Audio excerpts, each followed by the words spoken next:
If you really are the Son of God, you can stop these bullets.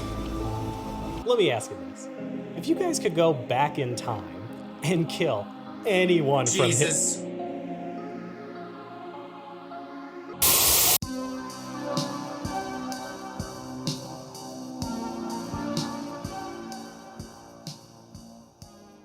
Hello, everyone, and welcome to a very special Easter episode of the Movie Club. As always, we are your bad movie boys, Matt, Tommy, and Collie. What better way to celebrate this religious holiday with probably the dumbest and most violent religious movie made ever? That's saying something. Let's talk about Assassin 33 AD, aka Black Easter.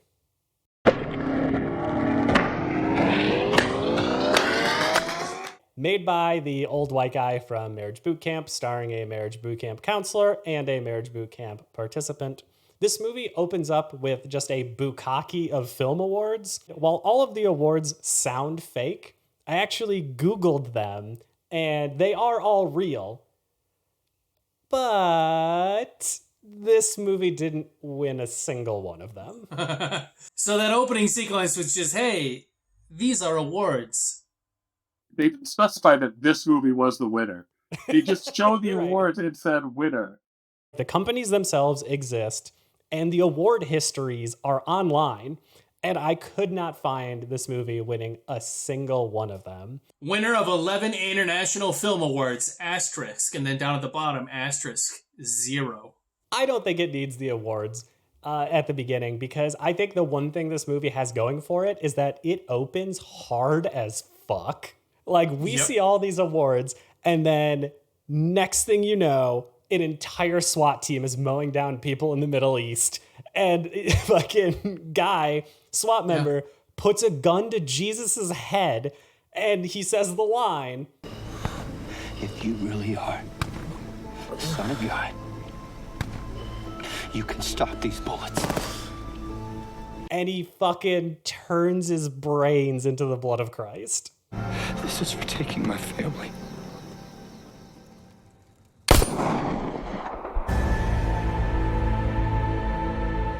If only the rest of this movie were as entertaining as that scene. But instead, we get Heidi Montag trying to do a British accent. You may not be saving the world, but you're a hero to them. And you're my hero too, darling. That British accent. Oh yeah, also, this movie is not satire.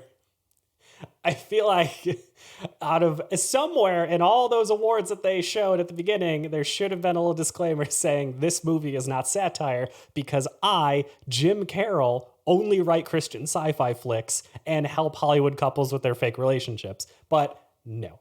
And not only is it not satire, it's also totally not offensive to Muslims. You two stay here. Don't be judgmental or hating on Muslims. Ahmed is an extremist. There's a big difference. He said, winking at the camera. Something that everybody knows, but the movie felt like it had to shoehorn in and really hammer that notion home. It's about 2,000 years later, and we're about to meet our main character, Old Sheldon.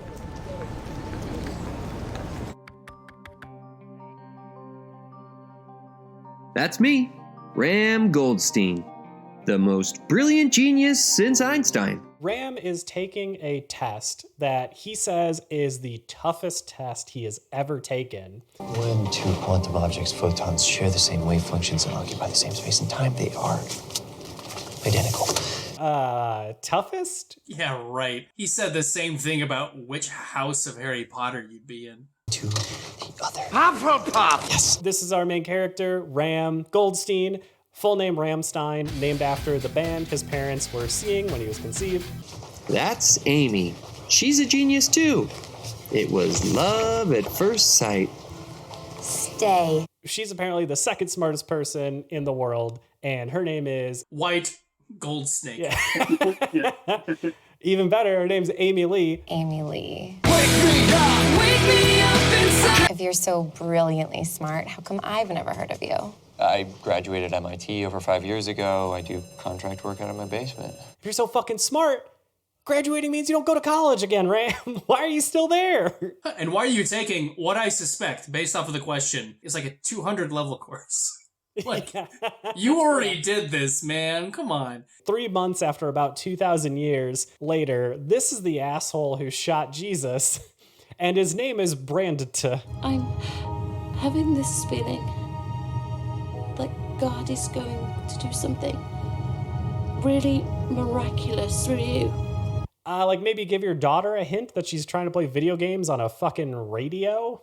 Nah, the miracle is he's getting sideswiped by a semi, killing his entire family.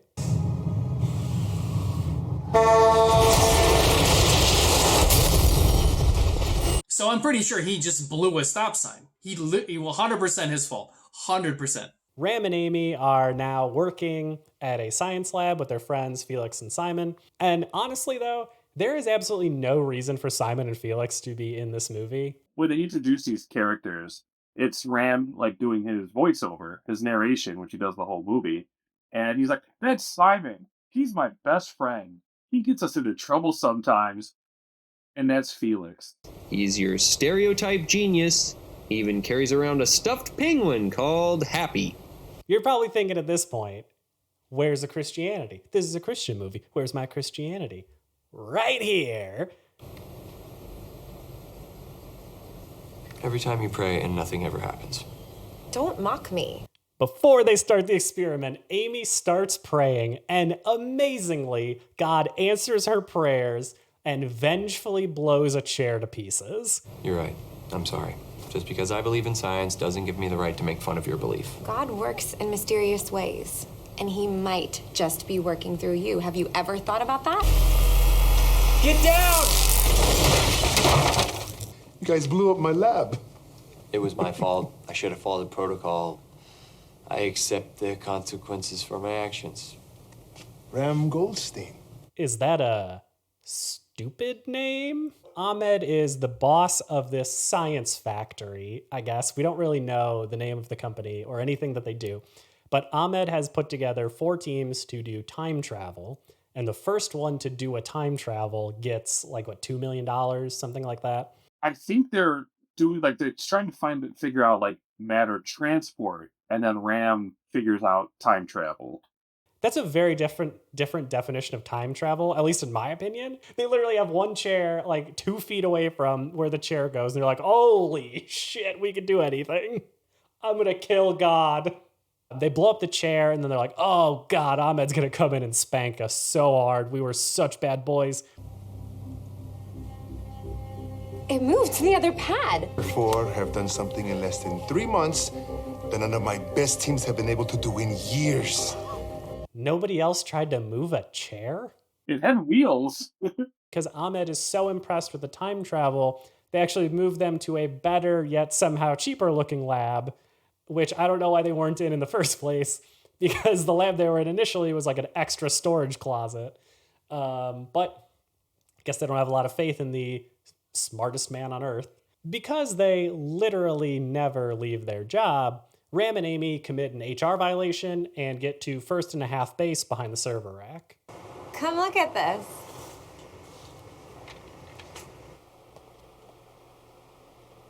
What are they doing? It's here that they stumble upon an iPad that is... I don't even fucking know how... This is so wild. I don't even know how to accurately describe this without just rambling.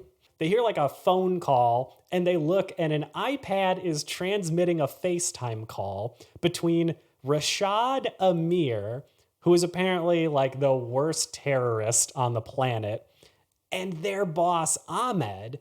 And they're talking about how they want to complete time travel so they could time travel bombs to impoverished cities and blow them to smithereens. This is the crazy idea. They can actually teleport a bomb from a plane down to whatever target they want to hit. They want to time travel to commit terrorism. Okay, pretty evil, right? So Ram and Amy are going to turn them into the FBI.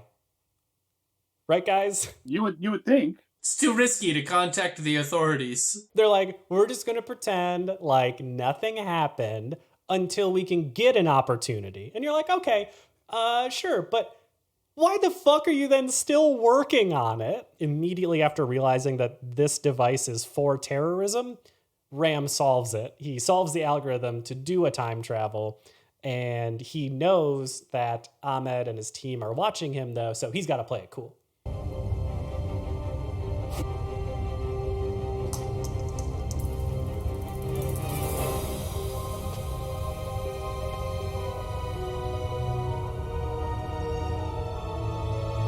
Time travel. This immediately fails. He's hiding something. Smartest man in the world, and he can't figure out a way to fool two people watching CCTV, which probably has like 720i resolution. Like, they can't fucking see anything. The one security guy who's standing up there by the other two, he was just like, hey, wait, give me a different angle on that. When it's literally a clear angle of Ram just like... And so when he figures this out, what's the first thing that he does? He transports a piece of the sun into the room to kill every... Oh no, that would have been a good idea. Okay. No, he immediately deletes everything. He immediately deletes all the data. I can't get anything. He encrypted and deleted it. In my wildest expectations, I would have never figured that you would create time travel. You just told Rashad that it won't be long until you could transfer supplies and bombs. But if these kids keep doing their job, it won't be long before we can transfer supplies, bombs, and more. Was he lying to the guy? Like, yeah, that project will be ready for next week. And then next week arrives and he's like, oh, well, you know, some unforeseen circumstance prevented us from moving into... No, just next week. It'll be next week. As he's updating his LinkedIn. He's like, project managed terrorism. Time travel. Looking to make myself at home in another terror network. Right, so like punching the shit out of Ram, and then they bring his parents in. Let's see if we could speed time up.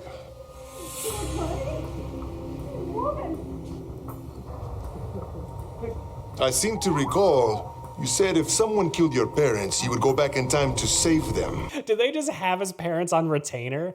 Like, were his parents just there? What a terrible thing to happen on Take Your Parents to Work Day. Any last words for your parents?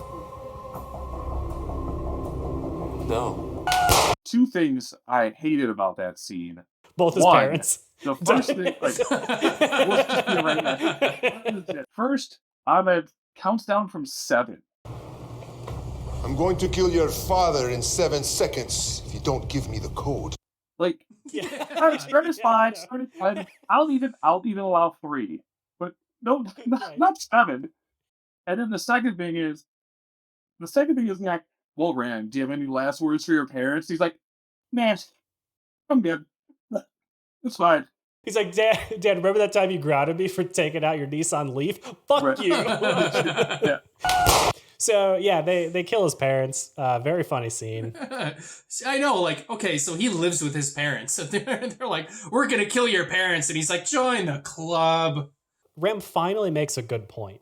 He goes, I don't know if I can control time.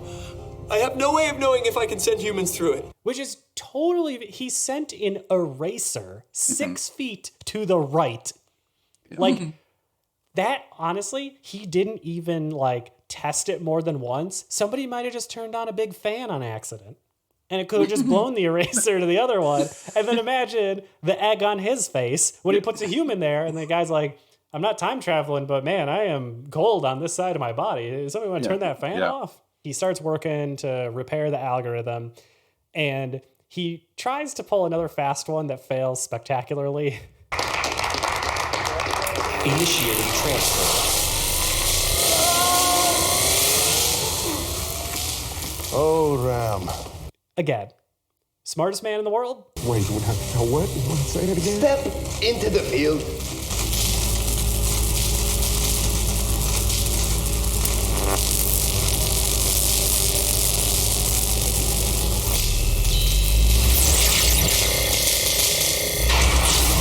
So now now that Ram solved time travel, again, Ahmed is like, I'm going to use this to kill God.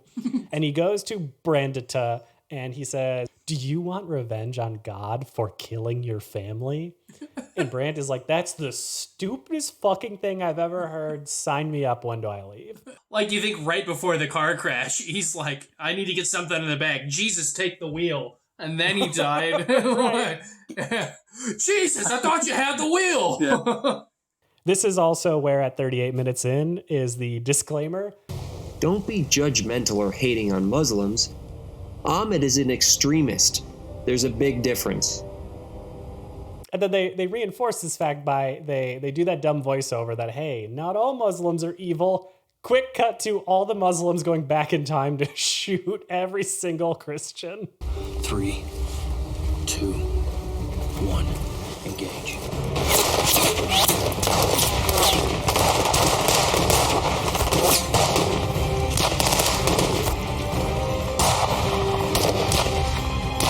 But they specifically made sure the guy that domed Christ was a Christian. If you really are the Son of God, you can stop these bullets. Brent says that line, and then Jesus is like, he's like, if you're the Son of God, then you'll stop these bullets. He's like, well, if I'm the Son of God, then maybe I won't. And it's just like dropping it no reverse at him. Like, Unless I allow it. No. You are not giving me your life. I am taking it from you. No, you can't say no. Right? Yeah. Damn it. Yeah. Yeah, also, like, very bold of this movie for the plot to be, we're going to go back in time and kill someone whose death is the reason why, like, Christianity is a thing. It just seems dumb. Right. Right? Like, sure, maybe a couple years earlier and then killed him. Maybe it would have been different, but he's already done the Jesus stuff. Yeah, like, you have a time machine. You go back to literally, like, the night before he's about to be crucified, when you could have just, like, you could have shown up at Bethlehem and, like, burst in on the three wise men and Mary and Joseph and all the fucking farm animals and just lobbed a hand grenade in and be like, well, that's that. I get it. Eliminate Christianity by killing Jesus before the resurrection.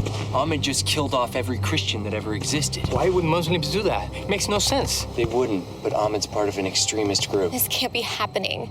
Jesus is God. He can't be killed by men. They see the SWAT team mowing down all the Jews, and then they go back to present day, and they want to get there before they created the time machine so they can stop themselves. Oh, but uh-oh, boys, what accidentally happens? We came back before we left? If we were gone for 30 minutes, we should have roughly returned around 2:20 a.m. Wait, daylight savings time. It started tonight. what they should have done is just not put this stupid plot hole in the movie. Go back in time before you meet Ahmed and just tell yourself, don't do it. Like, tell yourself to go to Mexico or something. So they are now an hour early, and they are trying to communicate with themselves via these security cameras. So Amy does a complete nonsensical sign language where at one point she's just doing this in the background. Original Amy is reading like this weird Mad Lib. Like Ahmed is going back with a noun, adjective, time machine to kill proper name Jesus. Like That was in the original time continuum. Ahmed used Ram's time machine to go back in time and kill Jesus. I kind of want to get, like, an actual, like, somebody who knows sign language, like an actual interpreter, and be like, what the fuck is she actually saying? It's like, she put the mashed potatoes on the house. The wheels on the bus are going round and round. Her acting is so fucking bad in this movie. Go after them, Ram. Don't let them kill Jesus. I could then not stop laughing at the fucking scene where they're doing the sign language and then the terrorists bust the door down and just immediately shoot both of them in the head.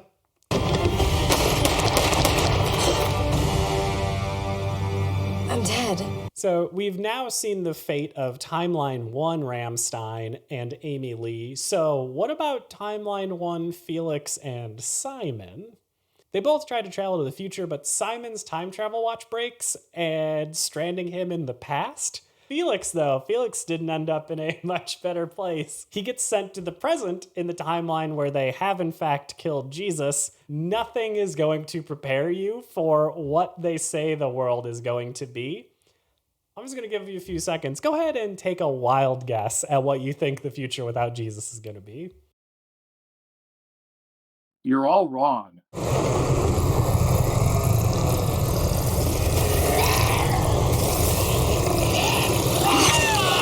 What the fuck? They somehow emerge from underground, like they're hibernating. So Timeline 2, Ram and Amy, who saw Timeline 1 Ram and Amy get shot in the face, decide they're going to go back in time, but 10 minutes earlier than Ahmed. And they come up with a genius plan to ambush Ahmed. No.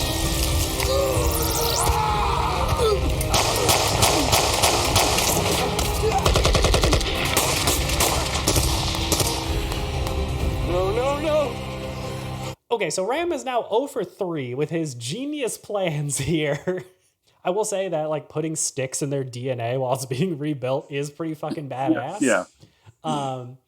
But they don't need to do it from 6 inches from their guns while Right, they're yeah. being rebuilt. Just fucking chuck them from behind a tree or something. Go after them, Ram. Don't let them kill Jesus. He's already dead. Him dying is the main point of Christianity. I think saving Jesus is arguably worse than killing him, right? Because again, the whole thing about Jesus is that he died, but like if you saved him, then they'd just be like, well, you know Jesus? He's like that guy that just doesn't shut the fuck up. Yeah, what if they just like abducted him, put him in a straitjacket, and then put him in the padded room for the rest of his life? Right, because then they just be like, yeah, that Jesus guy, he didn't even die for our sins. Like, what a fucking phony. Yeah. What an asshole. Okay, so now back to Ram showing his ass. So one thing that he actually did well, that I'll give him credit for, is he makes these little watch things. So you can't time travel without them, because if you do, your body will literally explode.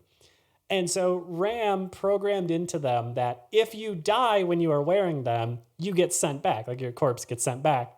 So this leads to a hilarious scene where it's just Ahmed looking at a pile of corpses in the lab. Yeah. And he's just looking at the pile of corpses and he's like, what the fuck happened here?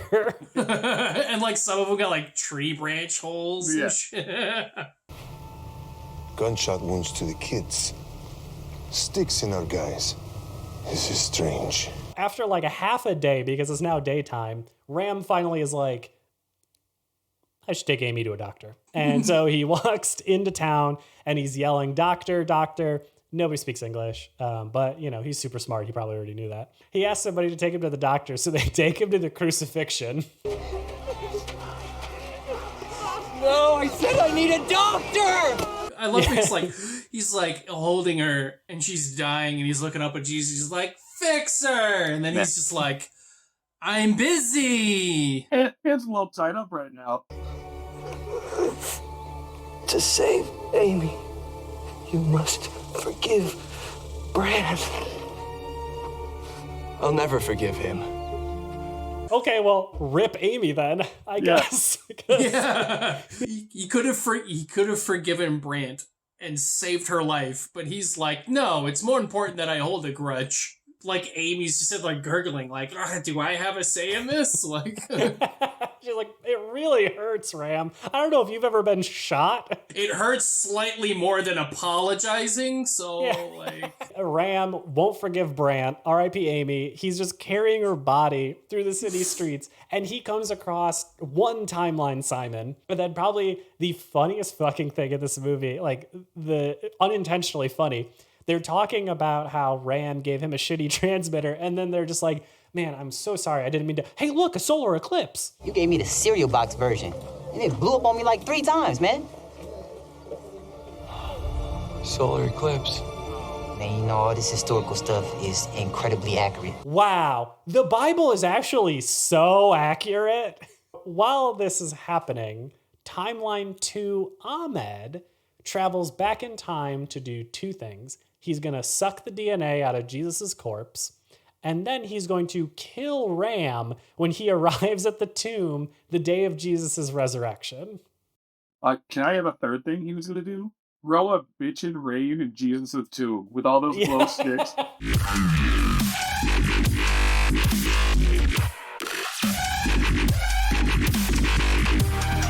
Probably the biggest miracle of this movie is that Amy is somehow still alive at this point. Right? I know! What a trooper!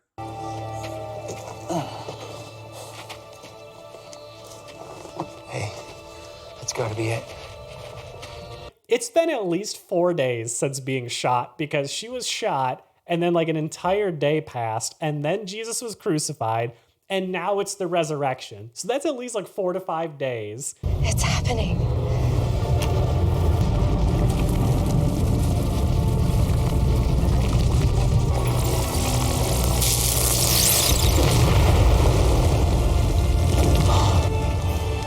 That is one of my favorite parts. That's awesome. Yeah. When Jesus kamehamehas the fucking tomb open on Resurrection Day.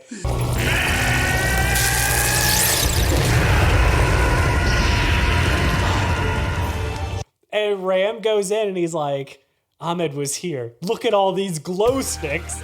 And baby pacifiers? Anyway, so resurrected Jesus kills Amy. Who'd have thunk that was going to be one of the plot twists? And when he finds the one and returns him safely home, will he not celebrate?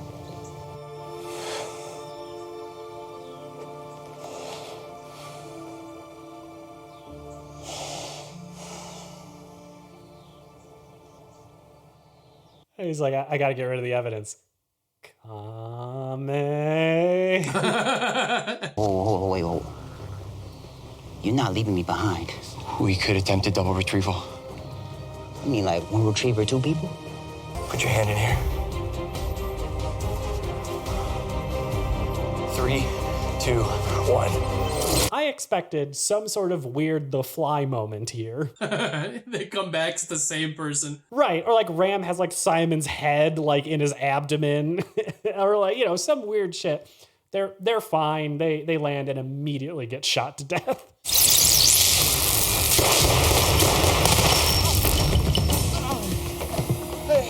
This movie, though, has the most gunshots per capita of any Christian movie I have ever seen. Now, the second timeline, Ram gets to watch himself kill the people that killed his parents. I don't know. All these timeline things are just dumb as hell. But anyway, Ram's main goal now is to kill Ahmed before he can travel back in time and kill Jesus. So we've got Ram, Ram's parents, Brant, and Ahmed, and then Sabir. All of them are in this room pointing guns at each other. Ram like drops down to his knees, starts crying, right? He's talking about how somebody's talking to him. Forgive me if I don't believe you. Okay, so Ahmed starts another 7 countdown. I think he gets to 1, and then Brant just fucking opens fire on everybody. 2, 1. And then there's a hilarious scene where the camera does a close-up of Brant's ass, and then Ahmed shoots him up the butthole, crippling him for life. I can't feel anything. Ram gets behind Ahmed, takes the dagger off his desk, and Ram's parents get to watch their son slowly twist a knife into the heart of another man. I think Ram got shot by Ahmed at some point in the fray. And as Ram's dying slowly in Amy's arms, he goes, "Use your Bible app to read me what happened when they captured Jesus." Amy opens up her Bible app, and sure enough, Ram showing his ass made it into the Bible. When they seized him, he fled naked, leaving his garment behind. And that's how Ram knew that he had, in fact, changed the time continuum. Amy is convinced that God allowed everything that happened so that one man, Brant, would find his way back to God. So Brant strayed from God, and that made 4 nerds create a time machine for terrorists so that they could go back in time to kill God, only to be stopped by said 4 nerds on their second try, leading Brant to be shot in the pooper and crippled for life just so he could find his way back to God. Yeah, that checks out.